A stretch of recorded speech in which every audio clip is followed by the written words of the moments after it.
अगर हम एक ऐसा कॉयल लेते हैं और इस कॉयल के थ्रू अगर हम इलेक्ट्रिक करंट पास करते हैं तो हम ये पाते हैं कि ये अपने अंदर से मैग्नेटिक फील्ड क्रिएट करता है। इसे टेस्ट करने के लिए हम थोड़ा सा आयरन फाइलिंग्स यहाँ पर स्प्रिंकल कर सकते हैं और फिर यहाँ से जैसे ही इलेक्ट्रिक करंट पास होगा तो फिर आयरन फाइलिंग्स मैग्नेटिक फील्ड के डायरेक्शन में या उसी के हिसाब से अपने आप को इस तरह से ओरिएंट कर लेगा। तो ये इंडिकेट कर रहा है, ये जो ऑर्डर है आयरन फाइलिंग्स का, इस तरह का ओरिएंटेशन, ये इंडिकेट कर रहा है कि ये अपने अंदर से मैग्नेटिक फील्ड बनाता है।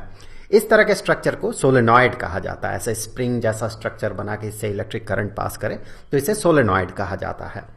तो यहां पर आपको एक सोलेनॉइड का फिगर दिख रहा है। वैसे हमें यहां पर लग सकता है कि जैसे ही यहां पर हम स्विच को ऑन करेंगे वैसे ही तुरंत जो इलेक्ट्रिक करंट है तुरंत सेटअप हो जाएगा और मैग्नेटिक फील्ड इसके अंदर तुरंत सेटअप हो जाएगा, ऐसा हमें लग सकता है। फॉर एग्जांपल मान ले कि ये 6 वोल्ट का बैटरी है और ये पूरा सर्किट का रेजिस्टेंस जो है ये 3 ओम का रेजिस्टेंस है, तो करंट इसके थ्रू पार होना चाहिए 2 एम्पियर का। तो हमें लग सकता है जैसे ही हम स्विच ऑन करेंगे वैसे ही तुरंत 2 एम्पियर का करंट यहां पर सेटअप हो जाएगा और जो मैग्नेटिक फील्ड बनना है वो मैग्नेटिक फील्ड इमीडिएटली सेटअप हो जाएगा। लेकिन ऐसा दरअसल नहीं होता है। होता इन रियलिटी ये है कि इलेक्ट्रिक करंट और मैग्नेटिक फील्ड दोनों ही बड़ा धीरे धीरे इंक्रीज करता है। जैसे शुरू में इलेक्ट्रिक करंट छोटा रहता है और उसके कारण मैग्नेटिक फील्ड इसके अंदर जो बनता है ये भी छोटा रहता है, फिर वो धीरे धीरे बढ़ते बढ़ते बढ़ते बढ़ते इसका जो मैक्सिमम लिमिट है इस मैक्सिमम लिमिट को अप्रोच करता है। जितना इलेक्ट्रिक करंट बढ़ते जाता है अंदर का मैग्नेटिक फील्ड उतना ही बढ़ते जाता है और जो मैक्सिमम लिमिट है वो मैक्सिमम लिमिट को ये अप्रोच करता है। एग्जाम्पल के तौर पर हमने माना था कि 2 एम्पियर का करंट यहां से फ्लो होगा।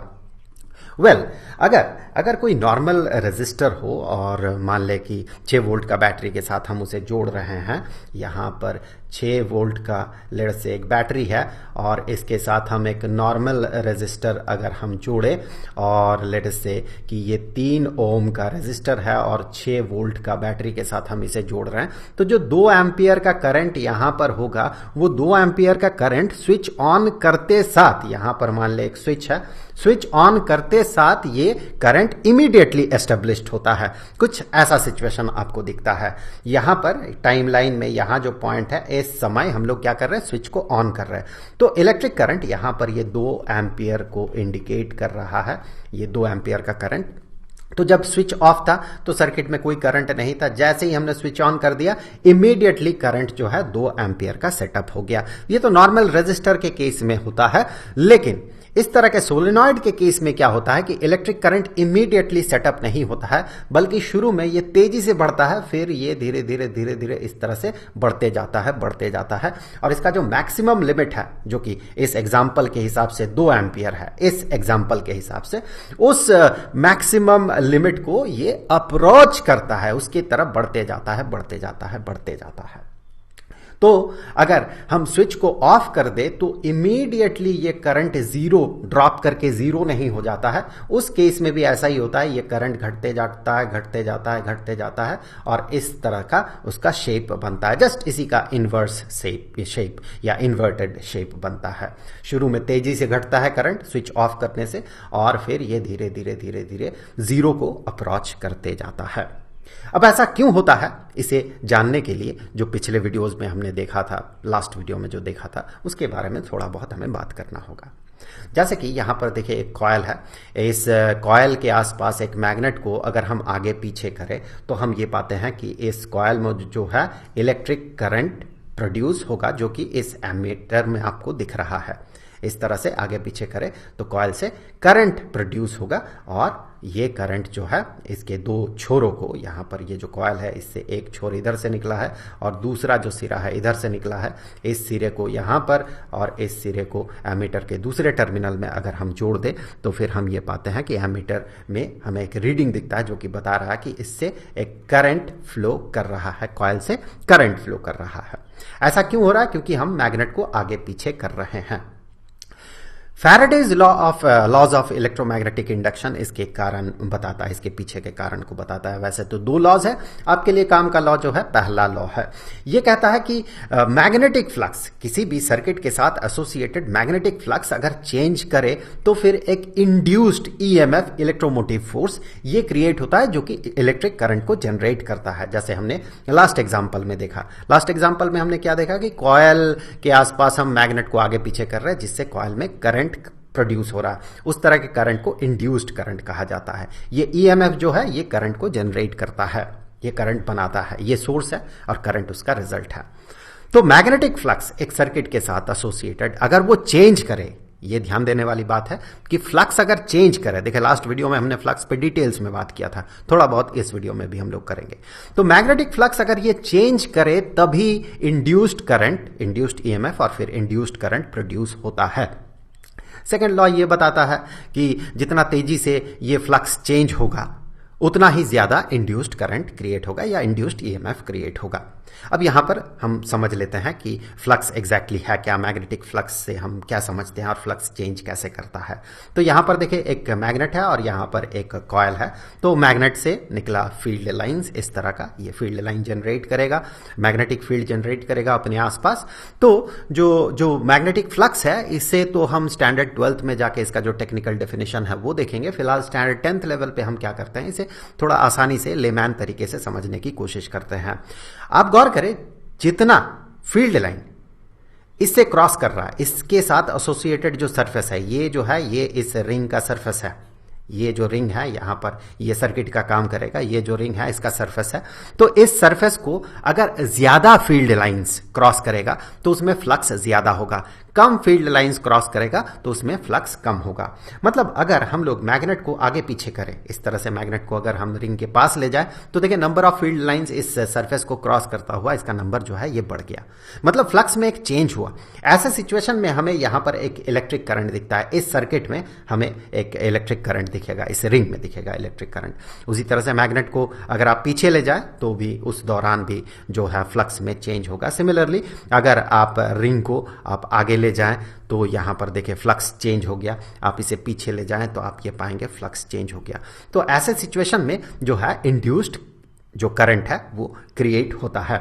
अब इस करंट का जो डायरेक्शन होता है, इस डायरेक्शन को समझा जाता है लेंज लॉ से, जो ये कहता है कि इस तरह से इंड्यूस्ड करंट बनता है, उस डायरेक्शन में इंड्यूस्ड करंट बनता है, जो कि जो इसे बना रहा है, जो सोर्स है, इसे बनाने के पीछे जो कारण है, जैसे पिछले केस में मैग्नेटिक फील्ड उस इंड्यूस्ड करंट को बना रहा था, तो वो जो सोर्स है उस सोर्स को वो अपोज करता है, उसे चेंज होने से रोकता है।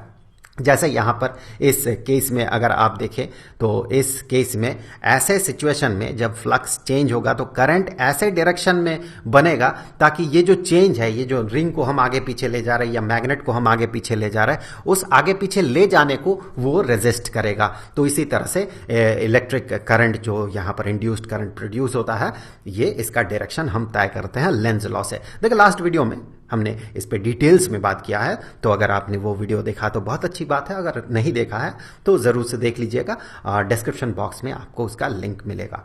अब देखिए इसके केस में क्या होगा, सोलेनॉइड के केस में क्या होता है। देखिए सोलेनॉइड के केस में जैसे ही हम स्विच को ऑन करते हैं वैसे ही इसका टेंडेंसी है, मान ले इसका टेंडेंसी मैक्सिमम लिमिट 2 एम्पियर का है, 2 एम्पियर का मैक्सिमम लिमिट है। मतलब मान ले कि बैटरी जो है 6 वोल्ट का है और इसका रेजिस्टेंस जो है 3 ओम का रेजिस्टेंस है, जो एग्जांपल हमने प्रीवियसली लिया था। तो इसका मैक्सिमम लिमिट 2 एम्पियर का है, तो बैटरी का टेंडेंसी है 2 एम्पियर का करंट को सेटअप करना। तो जैसे ही इलेक्ट्रॉन मूव करने लगेगा, इलेक्ट्रॉनिक करंट तो इस डायरेक्शन में होगा, जैसे ही इलेक्ट्रॉन मूव करने लगा, थोड़ा भी मूव किया तो अंदर क्या बनेगा, अंदर बनेगा magnetic field, solenoid magnetic field बनाएगा। वेल दैट मीन शुरू में देखे मैग्नेटिक फील्ड नहीं था, अब मैग्नेटिक फील्ड यहां पर बना, मतलब फ्लक्स नहीं था, फ्लक्स बना, तो फ्लक्स में चेंज हुआ। तो फ्लक्स में चेंज होने का मतलब एक इंड्यूस्ड करंट यहां पर जनरेटेड होगा, इस कॉइल में एक इंड्यूस्ड करंट जनरेट होगा। अब लेंज लॉ में हमने क्या देखा था, वैसे लेंज लॉ पे हम और डिटेल्स में लास्ट वीडियो में हमने बात किया था। फिलहाल उसका जो क्रक्स है उसे आप पकड़े। वो कहता है जो सोर्स है जो इसे बना रहा है उसी को वो अपोज करता है, जो इंड्यूस्ड करंट बनता है उस सोर्स को अपोज कर रहा है। अब यहां पर देखिए सोर्स कौन है, यहां पर सोर्स है ये करंट, बैटरी जो करंट भेज रहा है। तो बैटरी का भेजा हुआ करंट के कारण फ्लक्स में चेंज हुआ, जिसके कारण इंड्यूस्ड करंट बनेगा।